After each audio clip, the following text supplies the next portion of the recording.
So an Oxford University student and aspiring heart surgeon, Lavinia Woodward, punched her boyfriend in the face, stabbed him in the leg with a bread knife, then threw a laptop as well as a glass and a jam jar at him, all during a drug and alcohol-fueled argument.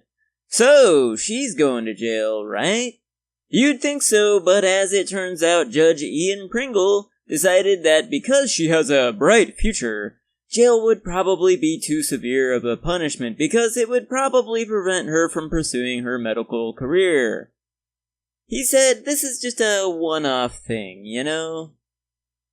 Yeah, I can't tell you how many times I've heard about someone stabbing someone else in the leg with a bread knife in the heat of an argument as a one-time thing. You know, things get a little crazy sometimes.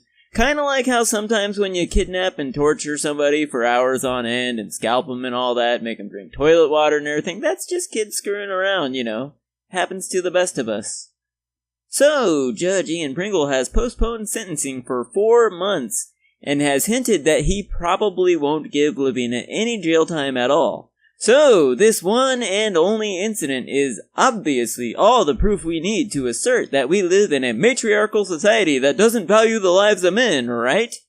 Let's do this. Roll the intro. Okay, so I don't actually believe that we live in a matriarchal society. But as I read this story, I couldn't help but notice the similarities to another story about a year ago that feminists and social justice warriors have used ever since as their go-to example to prove that we live under a patriarchy or that rape culture is real. I'm of course talking about Brock Turner, the Stanford student who raped a girl behind a dumpster, got caught by 2 other people, tried to run away but wasn't able to, and he only got 6 months in jail. Feminists and social justice warriors cherry-pick this one case and say, "See, this means rape is normal in society. We live in a rape culture." The reality is that there was, and has continued to be, plenty of outrage over that case. I think you would be hard-pressed to find someone who thinks that justice was actually done in that case. Even the terrible anti-feminists and anti-SJWs who are bigots, homophobes, transphobes, racists, sexist, and rape apologist scum, at least according to feminists anyway.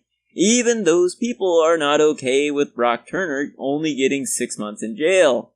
The fact that people aren't okay with this and don't think justice was served is pretty clear evidence to me that rape isn't normalized, encouraged, or accepted in our culture. What happened in the case of Brock Turner was a failing of our legal system, which is exactly why I call it the legal system and not the justice system. Brock Turner was a kid from a wealthy family who could afford a good attorney, and he was going to an Ivy League school. And that has a lot to do with why he got such a slap on the wrist. And this cherry-picked case is definitely not representative of what normally happens in our legal system when someone is convicted of rape.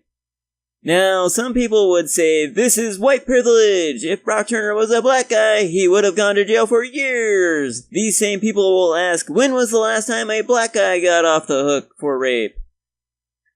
Well, I'm pretty sure if Brock Turner looked like this guy, or this guy, he would have gone to jail. On the other hand, though, he probably wouldn't if he looked like this guy. Anyway, fast forward to now, and we have yet another case of a kid from a fairly wealthy family who is a student at an Ivy League school who committed a fairly serious crime and still got a slap on the wrist. Well, that's because her family could afford an awesome attorney who went into that courtroom and spun a story about how Lavinia has such a troubled life, she's on drugs and was abused by one of her ex-boyfriends, and she's a promising student, and the judge let her off the hook. That's an unfortunate reality of the world we live in and the legal systems we have. But don't worry, I'm sure feminists and social justice warriors are just as outraged about this as they were about the Brock Turner thing. And I'm sure we'll be hearing about this for months, maybe even years. After all, feminists are all about gender equality, right? Social justice is a big deal for them, right? I'm sure they're going to want to see justice done in this case, and will complain about it until it is, right?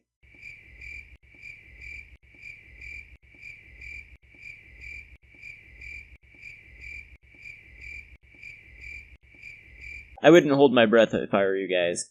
Anyway, that's all I got for now, so until next time, don't rape anybody or stab them or commit any other serious crimes, unless, of course, you have the means to hire an awesome attorney who can get you off the hook. Hi there! You might be asking yourself, why should I subscribe to this channel? Well, I could tell you all about the many fine videos you'll see here, but I think it's best just to let one of my other subscribers tell you all about this great channel. This is one of our favorite testimonials here at MRT. This has to be a joke. I cannot believe this is happening. I'm literally about to fucking kill myself, and I'm not kidding. You better fucking fix this shit right now. I literally am gonna die. I need an ambulance. I can't believe. Just think, this could be you in just a few short clicks. So subscribe today, and make sure you share this video too.